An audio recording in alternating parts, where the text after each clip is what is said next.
guardian আমার সঙ্গীত আছে তোমাদের গার্জিয়ান আমার সঙ্গীত আছে হুই জামান নাই গার্জিয়ানটা কই দিছি যে হুই জামান নাই মাগরিবের লগে বাড়িতে থাকবে ঠিক আছে হুই জানো বই তোমরা এখানে আমরা সবাই মিলে আমার মা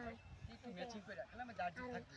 আমার কুকুর ভাই আমার বলছিল দুদিন আগে যে খেলাটা স্টেডিয়ামে দেওয়ার লাগে আমি তোমার মাহিনের স্টেডিয়ামে না দিয়ে এদিকে চলে আসছি একটু বাতাস টাতাস খাইলাম তো আজকে এখান থেকে আমরা ভালো করিয়া 11-22টা খেলোয়াড় বাছাই করিয়া স্টেডিয়ামও একটু জাঁকজমক ভাবে প্রয়োজন পরে মাইকিং করিয়া আমরা সুন্দর একটা খেলার আয়োজন করা ঠিক আছে তোমার যেরকম হয়েছে না এর থেকে ডাবল আল্লাহ রহমতে স্পন্সর ঠিক আছে সবাই ভালো এটা খেলাও হ্যাঁ আমি এই কথাটা রেখে